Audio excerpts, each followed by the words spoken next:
اب اس کی عمر کیا ہے، یہ کتنی عمر سے ہو سکتا ہے کہ آ جائے؟ تو کتاب میں اس بارے میں بہار شریعت میں لکھا ہے کم سے کم 9 برس کی عمر سے حیض شروع ہوگا اور انتہائی عمر حیض کے آنے کی 55 سال ہے۔ اس عمر والی عورت کو عائسہ اور اس عمر کو سن ایاس کہتے ہیں۔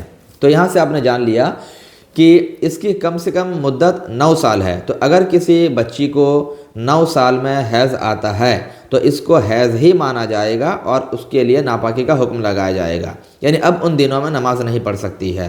ہاں، اگر کسی کو 9 سال سے پہلے کوئی خون آتا ہے، 8 سال میں، 7 سال میں، 8.5 سال میں، تو اس کو وہ ناپاکی والا خون نہیں کہا جائے گا، بلکہ اس کو کہا جائے گا کہ وہ بیماری والا خون تھا جو آ کر چلا گیا۔ تو کم سے کم مدت اس کی ہے 9 سال۔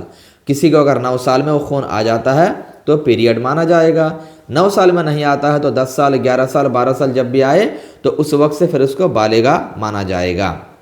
اچھا، کب تک آئے تو اس کو حائضہ کہیں گے؟ کب تک، یعنی بڑھاپے میں کہاں تک اس کی مدت ہے؟ تو اس تعلق سے جو مفتہ قول ہے، صحیح قول ہے، بہار شریعت میں لکھا 55 سال ہے نا۔ تو 55 سال تک عورتوں کو حیض آ سکتا ہے۔ اس کا مطلب یہ ہے کہ اگر 55 سال کے بعد کسی کو وہ خون آتا ہے، یعنی کہ وہ کوئی طرح کا خون آتا ہے، تو اس کو حیض نہیں کہا جائے گا، اس کو استحاضہ کہا جائے گا۔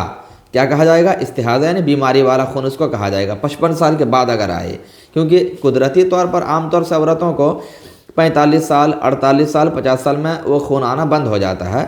تو ہائیسٹ لیمٹ شریعت نے اس کی 55 سال رکھی ہے، تو 55 سال تک یہ خون آ سکتا ہے۔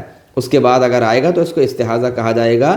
پھر بھی ایک چیز سنیں، یہاں پر بعض علماء نے یہ فرمایا کہ اگر بائی چانس 55 سال کے بعد بھی کسی کو اسی طرح کا خون آتا ہے جس طرح کا حیض کے زمانے میں جوانی میں آیا کرتا تھا، اسی طرح کا، اسی کلر کا، اسی طرح سے آتا ہے، تو بعض علماء نے فرمایا ہے کہ تو اس کو بھی پھر حیض کا خون مانا جائے گا۔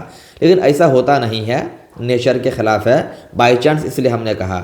تو عام طور سے 55 سال اس کی ہائیسٹ لیمٹ رکھی گئی ہے، اور کم سے کم جو ہے اس کی عمر 9 سال رکھی گئی ہے۔ تو اتنی عمر میں جو خون آتا ہے اس کو شریعت کی زبان میں حیض کہا جاتا ہے۔